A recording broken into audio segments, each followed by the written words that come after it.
Welcome to the autosportradio.com 2022 show. I'm your host, Don Kay, and I have to take time to thank Bill and Stephanie Throckmorton for the 2 years they let us use the Grand King Race Shop to do this program. We appreciated it and enjoyed doing it and enjoyed hanging around there and chatting with them and so forth. But we are moving on, and as they are moving on, today's program is presented by the NTT INDYCAR Series, SVRA, McGilvery's Pub and Eatery and Speedway, and VP Insurance. We all make New Year's resolutions, and I'm sure a lot of it, as I have done, said this year I'm going to take care of my dental work, get my teeth taken care of. But let me suggest where to go. The Indy Dental Group.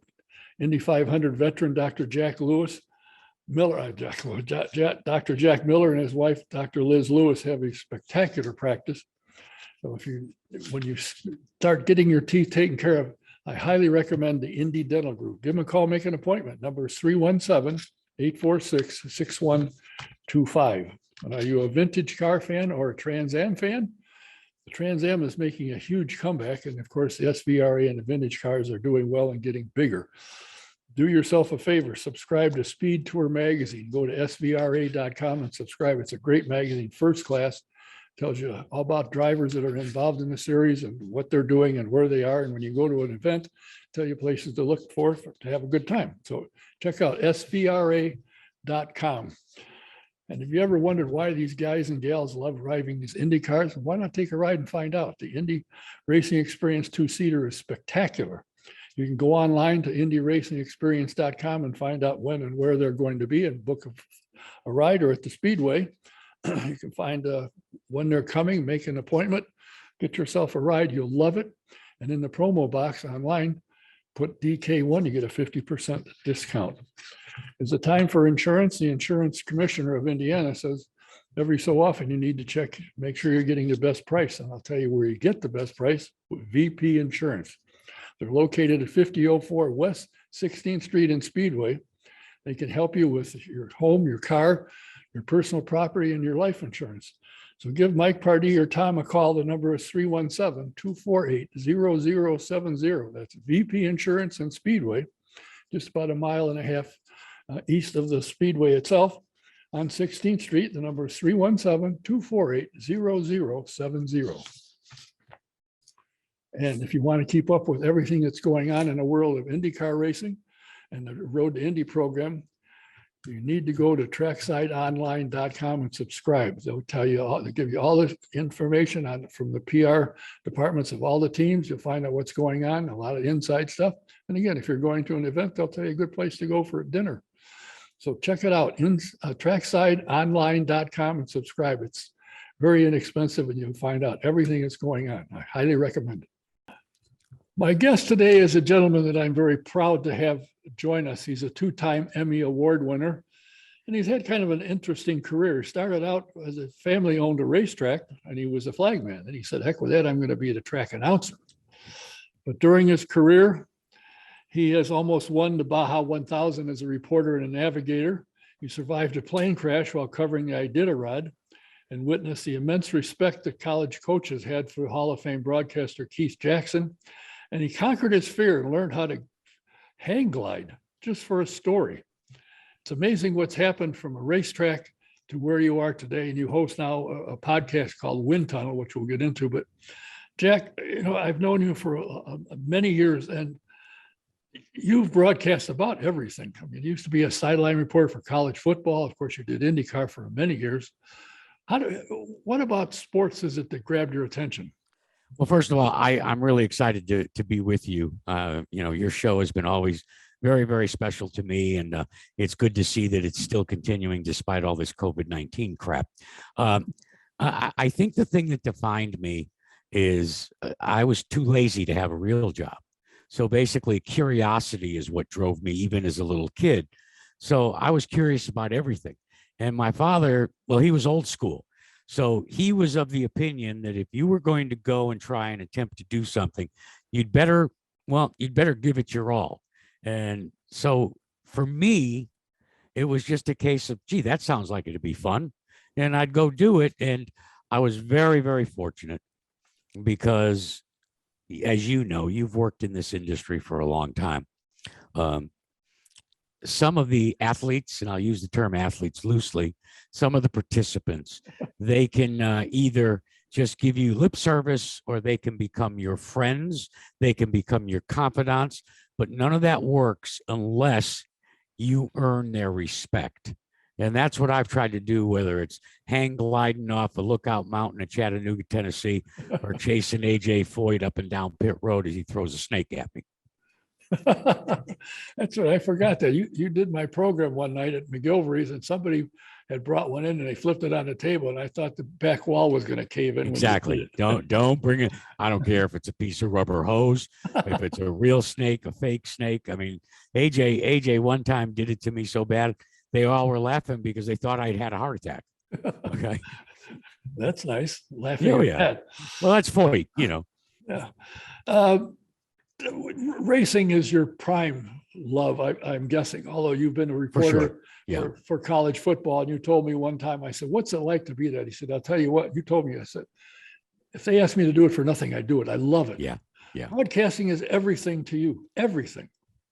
Well, it's the only thing, Don. And the key is it was a dream early on. And that dream was instilled in me when I was probably about 7 or 8 years old. My dad was a lifetime member of USAC, and he and his 2 friends, Ray and Rich Garute, would literally take the train from Hartford, Connecticut to Indianapolis and spend the entire month of May out there. And I was smart enough as the oldest of 7 kids to figure out that if I wanted to earn the respect and the love of my dad, maybe I ought to angle my way into something that he's interested in. And that's pretty much how my romance with auto racing started, because despite my 6 other brothers and my 1 sister, that is something to the day that my father passed away, we shared singularly. But you also got to remember that when I was 5 or 6, I was a ham. Okay. The most talkative guy. I got sent to the principals more often than not because I couldn't just resist to keep my mouth shut. And look, over my 40 plus years in broadcasting, not being able to keep my mouth shut probably got me called to the principal's office of TV and radio too. What's your favorite, radio or television? Boy, that is a great question. My favorite for a very long time, because it was the culmination of a dream, was television. But I also had a profound respect for the Sid Collinses of the world, the Ken Squires of the world, the Vince Scullys of the world that knew how to paint what I call a word picture. And word pictures were the critical element to radio. Now, we come full circle, and I'm back on Sirius XM NASCAR radio. We do Brick by Brick once a week, which we will launch on Sirius XM INDYCAR Nation channel the week of the St. Petersburg Grand Prix, presented by Firestone. And then, of course, my podcast. So I now live, having come full circle, back in that word picture arena. And that's just using words to describe what my eyes are seeing. And I thoroughly enjoy it. I think, it's interesting. I like radio as well, because the listener has to get the picture from what you're saying. And that's where I've always enjoyed listening to you, because believe it or not, a lot of times when you were doing sideline reports on college football, I'd turn the picture off, turn away, and just listen to you talk and hear what you have to say. You have now a podcast that's doing extremely well. It's called the Wind Tunnel, presented by Advanced Auto Parts. When did you start that? Well, we launched that 1 year ago, and it was, to be quite honest with you, it had been something that I had resisted for about 4 or 5 years. And a very dear friend of mine and one of my mentors, Bill Long, who you remember during his time at Indy, he kept harping on it. And finally, I said, okay, well, I'll do a little research and, maybe I'll tackle it. And lo and behold, in 1 year, we launched it just about this time 1 year ago, 39 episodes in 2020. In 2021, that is. Advanced Auto Parts came on board as one of my primary partners. We still are outselling the secondary partnership, but overall, it grew from, in its humble beginnings, maybe 30 or 40 downloads in that first episode, to where by the end of season 1, we had moved into upper 10 percentile of the entire podcasting universe. And we've got a very avid following. And one of the things that I built as I built my television career around is what I've used as the foundation in Wind Tunnel. If you want to just find out, what happened out on the racetrack and who took 2 turns out of the front wing, or, who added some wedge, go to a different podcast. What I like to do is I like to assemble the athletes, the owners, the drivers, and I want to understand what makes them tick. I want to understand from a storytelling standpoint. And I've been very fortunate because, most of them, they get comfortable in this podcasting environment, and lo and behold, they'll share some incredible stuff. Even this first episode with, the captain, Roger Penske, going back and, we researched back when he was his first TV commercial. You know what his first TV commercial was? No. For Sunoco. Oh. And he had just been named the Sports Illustrated Driver of the Year. And, Roger and I go way back, and he traces his career, but also his philosophies. And he painted a really interesting picture about what he thinks lies ahead, not just for his Indianapolis Motor Speedway or the INDYCAR nation, or even his Cup Series, but what lies ahead in the world of motorsports. And I thought it was pretty provocative because it involves, and he tackles the entire issue that we haven't talked a lot about, that's that the passenger car is becoming more and more electrified, and how do we keep pace in the industry? So you might want to listen in. I dropped it today. It's available there wherever you get your podcast, and you're the first to find out. I just got a notification before we came on that Alexa, Amazon, Yes. you can now just say to your smart device, Alexa, play Jack Arutes Wind Tunnel. And Alexa will catalog it, find it, and play it for you. So we're proud to join the Alexa nation as well. Well, you saved me because I have one. So I can go home when I leave here and put it up Exactly. and listen to it. Yeah, they'll find it. Now, you cover all motorsports. I mean, NASCAR, but one thing you don't seem to delve into, to me, obvious reason, Formula One. I love Formula One. Don't get me wrong. It's for the non-obvious reasons. In an hour, you only have so much time. And Right. the predominantly popular, based upon my listeners, is NASCAR, the weekly racing series. We do a thing called Advanced Auto Parts Victory Lap, where we tell stories about heroes and what they're doing, and then of course INDYCAR. Now we have expanded this year, not on a weekly basis, but we decided, my production group and I met and said, let's expand into IMSA. And the reason is just based upon what we saw at the Rolex 24 last weekend, more and more crossovers taking place in the IMSA industry. But IMSA is a severely underserved segment of American motorsports. I personally, I got hooked, and here I'll share with you the story of how I got hooked. I covered Formula One. Was very fortunate to do multiple Monte Carlo Grand Prix back when Eddie Cheever was driving, back when Ayrton Senna won his very first one. But then along the way, I lost interest. And part of the reason why I lost interest is it was too predictable.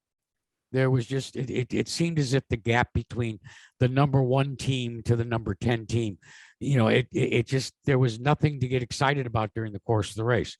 And then along comes Leonard Hamilton, and certainly he has forged his way forward.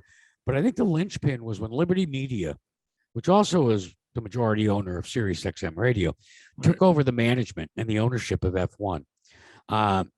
They realized, much the way INDYCAR has, that this is an entertainment venue, and that we have to throw back the curtains, and people have to be able to not only see, but also embrace the wizard behind that curtain. And I think Drive to Survive, the Netflix series, absolutely burst onto the scene and created an American interest last season and the season before, far beyond what anybody had expected. But for me, my oldest grandson, Evan, who is a graduate of Virginia Tech and now working, none of my 3 grandsons had expressed much of an interest in motorsports. And one day he calls me and he goes, "Grandpa, Have you watched Drive to Survive? And I said, yeah. He said, I'm addicted. He said, oh, that's great. So now we have this little ritual during Formula One Sundays. We utilize Zoom, just like you and I are. And we gather, he in his apartment and me here in my house, and we watch the Formula One race together. And we just like we're sitting on the couch. And it's kind of fun because it's been a great bond between the two of us, much the way I had that bond with my dad. So yeah, I have a deep interest. And I think Formula One, now that we've got 2 US Grand Prix, is going to be catapulted into the mainstream. And when you've got a young Turk like Verstappen putting the end to Leonard Hamilton's reign, I can't wait for the first race in 2022. Those two guys are real close friends too. Oh yeah, yeah. They exchange Christmas cards all the time. Oh, yeah. What I've heard a lot about recently is Netflix has a Formula One series on. The people I've heard. If you watch it, well, I started watching. Drive to Survive. Yeah, that's the name of the series is Drive to Survive, and it's a behind the scenes look. Right. And I think this season, which will recap last year's Formula One season, I think is projected to launch, according to my grandson Evan, mid-March. So yeah, and it's fascinating. If you want, go and look. Even IndyCar fans should do it, and I'll tell you why. There is one segment, and I think it's entitled "The Man Who Walked Away from Fire," and it is the most compelling display of what Romain Grosjean went through in Bahrain with that terrible crash and the aftermath. And once you're done watching that, you end up with a much deeper understanding of just what a gamble and what a commitment he had to make to come stateside here and get back in the cockpit of a car. And then to see how much he enjoyed it last season, and to, along with Jimmy Johnson, greet those 2 former rookies into a regular campaign season in 2022. I don't know about you, but I'm really looking forward to it. Oh yes, I got to see him, and I watched him. I didn't bother him, but he was very good with the fans. Which in Formula One, when Formula One came to Indianapolis, I had credentials to get in, but you couldn't get anywhere near the garages of drivers. They had a tour where you could walk in front, but there were no drivers around to sign autographs. But see, that's where Formula One has changed, and that's this Liberty Media Group that purchased it from Bernie Ecclestone. They've embraced the entertainment value and the necessity. Now, is it the same accessibility that we enjoy in the NTT IndyCar series? Nah, not at all. All right, but it is accessibility. And I think that that's where they have hit the home run that has gone out of the ballpark in terms of jump-starting the popularity, because there's too many people like you that said, well, it might have been great racing, but I didn't have any access. And they kind of came across as elite snobs. Yeah. It's not quite that way anymore. Well, that's good. That's good. I think anything with open wheels that goes fast is great. And the thing that really impressed me from Romain when he came here is Formula One, as you know, drivers and fans never got together. In fact, drivers, if you had 2 drivers on a team, they didn't usually talk. But when he came here, the fans love him. He talked to them. He's accessible. And same with Jimmy Johnson. I mean, it's open and they've really done well, and the fans are really behind them. So, and the other good thing I think for IndyCar in particular is a number of Formula One drivers, Felix and Marcus, now Romain, that are here, and new ones coming in. The European viewership is skyrocketing, and that's a good thing. But by the same token, just as you outlined, the accessibility, that's a commitment that was made by the NTT IndyCar industry as a whole. Right. And I think that they have done a commendable job with it. And maybe everybody at this point in time are not marching around in starched black slacks and a starched white shirt and be part of the Penske Army, but the Penske approach is clearly evident in the accessibility, in terms of the interaction with fans, all of the things that I think since Roger took over and Penske Entertainment, thanks to Jay Fry and everybody else, what they've done is they've got everybody to buy in. All of the people, whether they're the car owners, the drivers, what have you, everybody's bought in, and it is created an environment for race fans where, and I coined this phrase a long time ago about short track racing. I said, the beauty of short track racing to me, was it was a place you could go and see your next door neighbor and be his fan, not only see him, but touch him, and not only touch him, but know him. Well, we're starting to get the same situation at this elite level in IndyCar racing. I mean, look at Alex Palou. Look at some of these young guns. Look at Herta. Yeah, you can go down the list. They're accessible. They have great personalities. The personalities are diverse. You can ask them a question, and you're not going to get yep, nope, ask my daddy. And Yeah. I think that speaks volumes to the direction and why the popularity is on such an uptick for the IndyCar series. I agree, and I think the drivers that I've spoken with agree that they realize without fans they got nothing. They ran the 500 with nobody and went, whoa, the excitement's gone. So they do, and I think the IndyCar requires like 4 or 5 appearances, and most of them will do more. If you need them and they're there, they'll do it, and that's great because that's how you build. Because when I go into a race area, first thing I do is watch the news and see who's on television, the sports television, who's there. And also I like to listen to the sportscasters that took a ride in a 2-seater. Well, here's the new aspect for old farts like you and me. And it's going to be very difficult for us to come to the trough of technology. But the social media side of things, for whether it's Twitter, Facebook, Instagram, TikTok, look, that's the future. The local sportscaster with 2.5 minutes at the local market, that's the dinosaur. That's the rotary telephone. And there is where today's generation of race car drivers in the IndyCar series and in the support series as well, that's where they have created that direct connection with a fan base. And it's 24/7, 365. And I'll be the first to admit, I had my grandson, I told him, my middle grandson, who is a techno freak, I said, hey, I just got a Facebook page. And I said, I said, hey, I just got a MySpace page. And he goes, Grandpa, MySpace went out of business like 5 years ago. It's now Facebook. It's now Instagram. So, and look, I'll be the first to admit, I can't keep up with it. I mean, I'm kind of absorbed in it now as I market the Wind Tunnels podcast. But overall, as I say, that's where the future is. I don't care what sport it is. And the most telling way to show you that, is illustrate you that, is the news away from auto racing, but that shook an awful lot of people when Tom Brady announced that he was hanging up his helmet at age 44. Yep. He didn't do it on a local sports show. He didn't even do it on his own podcast. Yep. Where did he do it? On Instagram. Yep. That's the thing of the future. And whenever I have trouble with my computer, I got a 6-year-old down the street that comes and fixes it. There you go. I can turn it on and I can turn it off. Right, exactly. But what's new with you now? You were president of Stafford Speedway, which is family owned, and you've given that up to, I think you said, to your brother. So what are you doing besides Wind Tunnel? I'm semi-retired, doing a lot of consultancy work. Got reconnected with some folks at the short track level, and we put together an invitational for a modified series called the Whitcomb 5. There'll be 5 events patterned after a little bit after the NASCAR approach to things, where you qualify for the Whitcomb Classic, and it'll be a separate point fund and 15 grand on the nose, and each of the events leading up to it is $10,000 to win.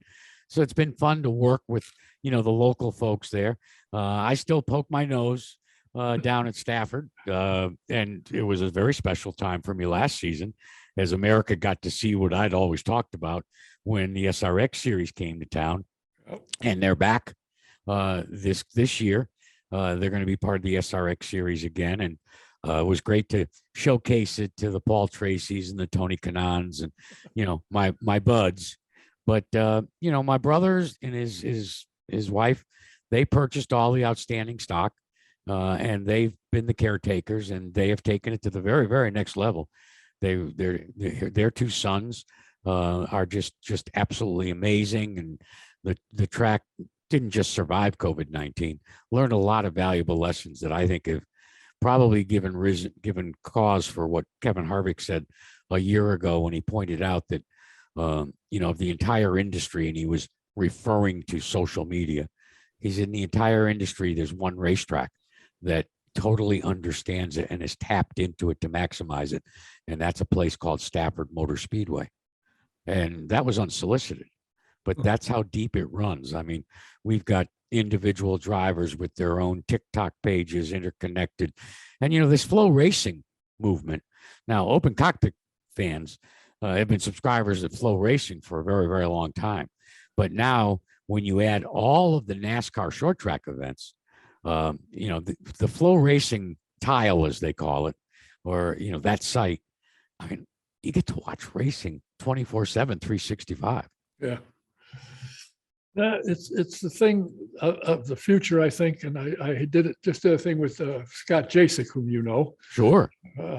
And he had the cars and took them around with that autonomous. They ran at the Speedway, then they ran in Las Vegas. And I got a lot of emails from people. Oh, what is this? They're going to eliminate drivers? No. Well, no, it was a contest. Yes. The background behind that is it was a contest. And it was funny because I did not know that Scott had put an entry in, but with his group. But then here they are, and I forget what news show. I think it was like NBC or something on the evening news. And here they are with a close-up of this autonomous INDYCAR, and there's Scott standing next to it. And I go, why does that not surprise me? Yeah.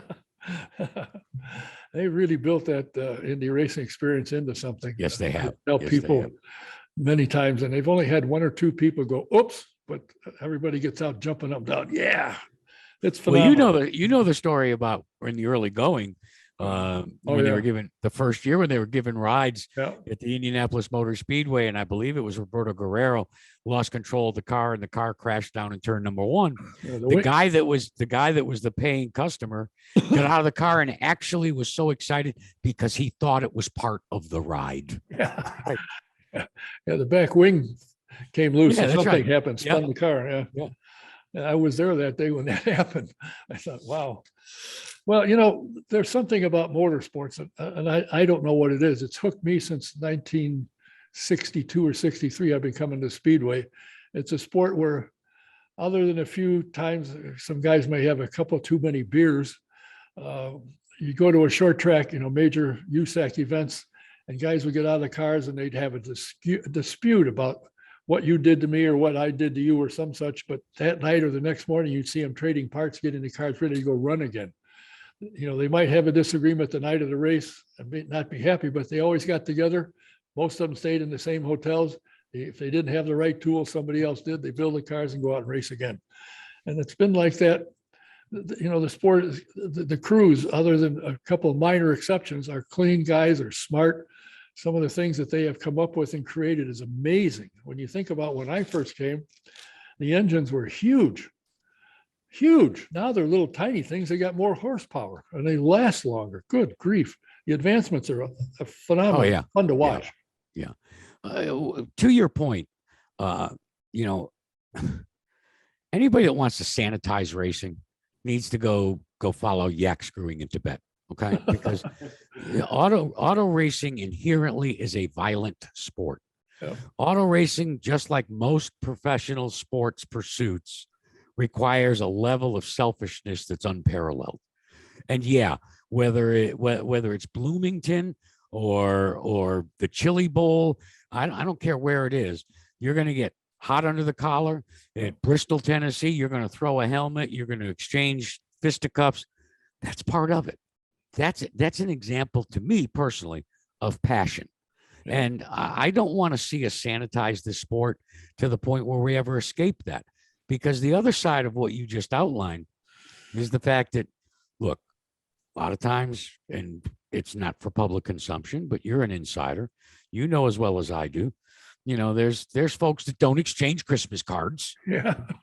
They don't like each other, but they play nice. All right. But if they get out of line, all right. But if that same guy that you don't like needs help, the fraternity is the first one. The guy that doesn't like him is probably first in line to try and help him. Yep. And I always have looked at it and it dawned on me. And here's why: because he wants to beat him again. Yep. Right? Exactly. Yeah. I've asked that question. What are you helping him for? He's not I want to beat him. If he's not in the track, I can't beat him. I said, well, that makes sense. And to me, that's what makes the sport great. It's so many people involved. I mean, the driver is like the quarterback that gets all the attention, but there's 10 or 12 guys that work on the car that have to listen to what he says and give him what he needs. It's not just one. There's a group of people that are involved and need to be a part of the car to give the driver the ability to win. Well, let me tell you what I think is the most unsung group in our industry in IndyCar racing. Let's just take a hypothetical team. It's XYZ Racing. It's got owners, it's got engineers, it's got line mechanics. Now they all probably have a full-time job, but then it's got a group that absolutely just want to be part of the movement, that volunteer their time, that take their vacation so that they can be part of it. And they may be relegated to polishing wheels or the simple task of going and getting lunch, but they feel as if they're part of the winning effort or that effort. And I always love it. And what comes to mind is when Sage Karam knocked the Formula One champion out of the Indy 500 starting grid. Look, DRR is a group of, a lot of guys that I'm just described. Yep. And, that sense of accomplishment, it's a euphoric feeling. And I don't think, and I'm to blame just as much as anybody else, I don't think they have ever received, shall I say, the spotlight that they deserve or that would be so damn interesting to a fan. I try and catch them if I can and talk to them. It's interesting, what they do and how they do it and the love for the sport, because let's face it, you see the driver on television, you see the driver out fishing, the crews are working on the car. Oh yeah, for sure. And they spend many, many hours. And if the count was available, how many husband and wife have had divorce over the fact that they're spending all their time in the race shop? It's a lot, but it's devotion, it's love, it's what makes the sport what it is, I think. And I agree with you. If two guys get in a discussion that they don't agree with each other, that's fine. But you're sure that, as you say, if they need help, they'll help them because they want to meet them again. Yeah. Jack, I'm so pleased that you have the time to talk to me today. I haven't talked to you in a couple of years, and I should have. And unfortunately for you now, I know how to find her. Yeah, that's right. That's okay. I can re-enter the witness protection plan if need be.